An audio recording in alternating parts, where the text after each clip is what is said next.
बाज और बिल्ली की कहानी। एक जंगल में एक बड़ा सा बरगद का पेड़ था। उस पेड़ के छाल में एक बूढ़ा बाज रहता था। वह बाज अंधा था। इसके कारण वह कहीं बाहर नहीं जा पाता। उस पेड़ पे बहुत सारे पंछी भी घोंसला बनाकर अपने बच्चों के साथ रहते थे। वह पंछियां पूरा दिन भोजन ढूंढने में लग जाते। यह बूढ़ा बाज पंछियों के बाहर जाने पर उनकी बच्चों को अच्छी अच्छी कहानियां बोलते हुए ध्यान रखता। शाम को घर लौटने वाले पंछी उनके लाए हुए भोजन में थोड़ा सा बाज को भी देते। ऐसे समय बीतता गया। एक दिन वहाँ से गुजरता हुआ एक बिल्ली पेड़ पे खेल रहे पंछियों के बच्चों को देखा। आहा, बच्चे बहुत नरम हैं। इनका मांस तो बहुत ही अच्छा होगा। इतने स्वादिष्ट खाने को मैं अपने सामने रखकर पूरा जंगल घूमता रहा। सोचकर उन्हें खाने उस पेड़ पर चढ़ गया। उस बिल्ली को देख सारे पंछियों के बच्चे डर के चिल्लाने लगे। वह आवाजें सुनकर बाज शाल से बाहर आकर कौन है वो करके गुस्से में चिल्लाया। उस चिल्लाहट सुनते ही बिल्ली के ऊपर के प्राण ऊपर ही गए। उधर उन बच्चों के अलावा कोई नहीं सोचकर पेड़ चढ़ गया था। पर अब बाज को देख कांपने लगी। बचने के लिए उसे कोई रास्ता नहीं दिखा। जो होगा सो होगा सोचकर साहस करके कहा, हाँ, मैं एक बिल्ली हूँ। आपके आज्ञा के बिना इस पेड़ पर चढ़ के आने के लिए माफी चाहता हूँ। तब तुरंत बाज, क्या तुम बिल्ली हो? पहले इस पेड़ से उतरकर चले जाओ, नहीं तो तुम्हारे प्राण ले लूंगा, बोलकर चेतावनी दी। हाँ, पर अब गुस्सा ना हो। मेरा जन्म बिल्ली जात का होने पर भी उस जात के लक्षण नहीं आए। मैं मांस नहीं खाता, ऊपर से ब्राह्मण हूँ। इस जंगल के पंछी जानवर तुम सब बहुत ही अच्छे हैं करके तुम्हारे लिए अच्छा ही सुनकर तुमसे दोस्ती करने के लिए आया हूँ। बिल्ली ने बहुत ही होशियारी से कहा। बिल्ली के बातें सुनकर बाज बहुत खुश हुआ। इससे बिल्ली बाज की और तारीफ करने लगी। उस दिन से दोनों अच्छे दोस्त भी बन गए। तब से हर दिन वह बिल्ली पंछियों के ना होने के समय पर बाज के पास आकर 1 घंटा बातें करके चली जाती। बिल्ली के मीठे मीठे बातों से पंछियों के बच्चे उससे अच्छे से मिल गए। ऐसे कुछ दिन बीत गए। फिर मौका देख हाथ आए हुए हर एक बच्चे को खाना शुरू कर दिया। बिल्ली खाने के बाद बिना किसी को दिखे उन बच्चों के हड्डियों को बाज के रहने वाले छाल में फेंक दिया। आगे आगे पेड़ पे रहने वाले पंछी अपने बच्चों को गायब होता देख वह सब एक दिन इकट्ठा होकर बाज के पास आकर अपने बच्चों के गायब होने वाले खबर पूछे। अंधा बाज उसे कुछ नहीं पता, लेकिन सारे पंछी बाज के घर जाकर देखा तो पूरा छाल पंछी के बच्चों की हड्डियों से भरा पड़ा था। बिल्ली के बारे में ना कुछ जाने बिना सारे पंछी बाज ही उनके बच्चों को मारकर खाया होगा सोचकर उस बूढ़े बाज को अपने नुकीले चोंचों से वार कर करके मार दिया। करके पीड़ित होते हुए बाज ने अपने प्राण छोड़े।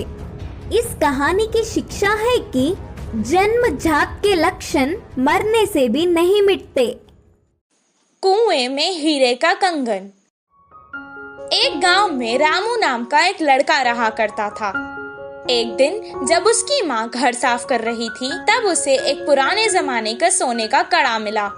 वो उसे अपने हाथ में लेकर कहने लगा, माँ, मुझे ये कड़ा एक दिन के लिए पहनने को दो ना। बेटे की इस ख्वाहिश को देखकर माँ ने कहा, ठीक है बेटा, पहन लो, लेकिन याद रखना कोई साधारण कड़ा नहीं है ये तो सोने का कड़ा है। आज इसे पहन लो और कल तुम्हारे पिता को बिना बताए हम इसे वापस अलमारी में रख देंगे। जैसे ही इसकी माँ ने कहा वो तुरंत कड़े को पहन के सारा गांव घूमने लगा। रात में भी उसने उस कड़े को खुद से दूर नहीं किया और अपने पास ही रखकर सुकून से सो गया। उस रात उसके गांव में चोर घुस आए और जिसके घर से उन्हें जो कुछ मिलता था, जैसे पैसे, जेवर, सोना, सब उठाकर ले जाते थे। सुबह जब उसके गांव वालों को पता चला कि उनकी सभी मूल्य चीजें चोरी हो चुकी हैं, वो सब शोर मचाने लगे। कितना ढूंढने पर भी चोर का पता नहीं चला। रामू की वजह से उसके पुरखों का सोने का कड़ा चोरी हो चुका था। ये सुनकर उसके पिताजी को बहुत गुस्सा आया और वो डांटने और मारने लगे। कुछ देर बाद उसने कहा, वो कोई खिलौना नहीं था जो तुमने खो दिया, वो मेरे पुरखों की निशानी थी। अब दोबारा मुझे अपनी सूरत नहीं दिखाना, निकल जाओ यहाँ से। बेटे को कड़ा देने के लिए वो अब अपनी पत्नी को भी डांटने लगा। वहीं रामू अपने पिता से मार खाकर बहुत दुखी होकर घर से रोते रोते निकल गया। पास के बगीचे में जाकर एक बड़े पेड़ के नीचे रोता हुआ वो बैठ गया। वहीं पेड़ के नीचे जो चोर ने उसका कड़ा चुराया था, वो चोरी किया हुआ सामान वहां बंटवारा कर रहे थे। वो दोनों चोर जोर जोर से बात कर रहे थे। ये सुनकर रामू को पता चल गया कि वो वही चोर है। वो धीरे से वहां से उठा और कुएं के पास जाकर कुएं में देखकर रोने लगा और कहने लगा कि उसके हीरों का कड़ा कुएं में गिर गया है। उसके रोने की आवाज सुनकर चोर उसके पास आए और रामू से पूछने लगे कि वो क्यों रो रहा है। रामू ने जवाब दिया, मेरे दादा बहुत बड़े पंडित थे और उन्होंने एक जमींदार के पास पूजा की थी, तो उन्होंने उन्हें तोहफे में एक हीरो से भरा हुआ सोने का कड़ा दिया था। वो कड़ा मैं मेरे घर वालों को बिना बताए पहन कर आ गया था और यहाँ आकर खेल रहा था और अचानक मेरे हाथ से वो कड़ा फिसल कर गिर गया था। जब मैं उस कड़े को हाथ लगाता था तब भी वो मुझे डांटते थे और अगर मैं उन्हें बताऊंगा कि मेरे हाथ से वो कुएं में गिर गया तो वो मुझे मार देंगे। हीरो का कड़ा कुएं में है सुनकर ही वो दोनों लड़ने लगे कि कौन कुएं में जाकर कड़ा लाएगा। दोनों अपने हाथ में रखे सामान को जमीन पर रखकर एक साथ कुएं में कूद गए। जैसे ही रामू ने ये देखा, वो तुरंत पैसे और जेवर लेकर भागकर गांव वापस आ गया। आकर गांव के बड़ों को उन चोरों के बारे में बताया। तब सब गांव वाले कुएं के पास आए और उन दोनों चोरों को पकड़कर मारा और उन्हें बहुत अच्छा सबक सिखाया। सबके जेवर और पैसे उन्हें वापस मिल गए। रामू और उसके परिवार को उनका पुश्तैनी कड़ा वापस भी मिल गया था और रामू की होशियारी की वजह से रामू को खूब शाबाशी भी मिली। इस कहानी से हमें ये शिक्षा मिलती है कि समय पर चतुराई दिखाने से मुश्किल समस्या भी टल सकती है। पछताने वाला मोर। एक जंगल में कौवा पंछी बहुत अच्छे मित्र थे। वे एक दूसरों की मुश्किलों में मदद करते थे। एक दिन कौवा पंछी के रहने वाली जगह पर बचाओ बचाओ मित्र बचाओ बोलते हुए कांपता एक मोर उनके पास भागते हुए आया। क्या हुआ मित्र, कहाँ से भागते आ रहे हो? इतने परेशान क्यों हो? मुझ पर शिकारी की नजर पड़ी, वह मेरे पीछे पड़ता आ रहा है तो बचने के लिए भागता हुआ रास्ता भूलकर तुम्हारे सामने आई। अब तुम्हें ही मुझे बचाना होगा। अच्छा ठीक है यार, पंछी ने कहा। कौवा पंछी ने उस मोर का साथ दिया।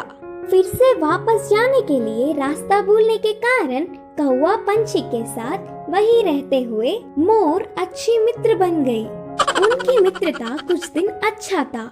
कौवा पंछी के बीच के मित्रता ना सह पाते हुए मोर जलने लगी। किसी भी तरह कौवा पंछी को अलग करना चाहती थी। एक दिन कौवा भोजन के लिए बाहर जाने के समय पर मोर ने पंछी से कहा, मित्र तुम कौवे से इतना ज्यादा मित्रता बढ़ाकर बहुत ही नजदीक रह रहे हो। क्या तुमने उसकी बदसूरती कभी नहीं देखी? उसे देख सब चिढ़ जाते हैं। तुम्हारा उससे दूर रहने में ही भलाई है। मैं जो कहनी चाहती थी वो कह चुकी, बाकी तुम्हारी मर्जी। वह सुनकर अचानक चौंकने वाला पंछी मोर से कहा, हाँ सच्ची, मैंने इतने दिनों से कौवे के बारे में सोचने की कोशिश भी नहीं की। हट, उससे क्या दोस्ती, उससे क्या मित्रता। तुम्हारे जैसे सुंदर वालों से मित्रता करने से मेरा मूल्य और होदा बढ़ेंगे। उसकी चाल सफल हुई करके मोर खुश हुई। आगे आगे मोर पंछी के व्यवहार में परिवर्तन देख कौवा उन्हें उसे दूर करने की बुरी सोच को समझी। एक दिन, मित्रों, मेरी वजह से तुम्हें तकलीफ हो रहा होगा, इसीलिए इधर के पास में ही एक घोंसला बनाया। मैं वहाँ जाकर रहूंगा। चलता हूँ, करके कौवा उदास होकर कहा। वह अपने आप जा रहा है करके बोलने पर मन ही मन बहुत खुश होकर, अच्छा, अब तुम्हारी मर्जी मित्र, मोर और पंछी ने कहा। मोर और पंछी कौवे का भला टली करके खुशी मनाने लगे। ऐसे समय बीतता गया। पुराने मित्रों को छोड़ के आए हुए बहुत दिन होने से कौवे को उन्हें देखने की इच्छा जागी। पुरानी जगह पर उड़ता हुआ आया। उसी क्षण अपने पंख खोलकर नाचने वाले मोर पर एक शिकारी ने निशाना लगाया। कौवा देखा और परेशान हुआ। हटो वहाँ से, मोर मित्र, हटो, खतरा खतरा बोलकर जोर से चिल्लाया। पास में मरी हुई सांप को अपनी चोंच से पकड़कर शिकारी पर छोड़ा। सांप अपने ऊपर गिरने से, बचाओ बचाओ, सांप सांप बोलते हुए जोर से चिल्लाकर डर के शिकारी वहाँ से भाग गया। यह सब देखकर मोर के होश उड़ गए। भागते हुए आकर कौवे की चरणों पर गिरी और रोते हुए कहा, माफ कर दो मित्र, सुंदरता के घमंड में मैं मेरे मुश्किल समय में मदद करने वाले तुम्हें धोखा दिया, लेकिन तुमने मेरे प्राण बचाए। तुम्हारा कर्ज कैसे भुगतान करूं? तब कौवे ने कहा, पछतावे से बड़ी कोई सजा नहीं, मैंने तुम्हें पूरे दिल से माफ किया। तभी आई हुई पंछी पूरी बात जानकर दुखी होकर अपनी की हुई गलती पर शर्मिंदा होकर सिर झुकाया। फिर तब से कौवा, पंछी, मोर हमेशा की तरह अच्छे मित्र जैसे रहने लगे। इस कहानी की शिक्षा है कि अपने भूलों को भी भुलाने वाला ही सच्चा मित्र होता है।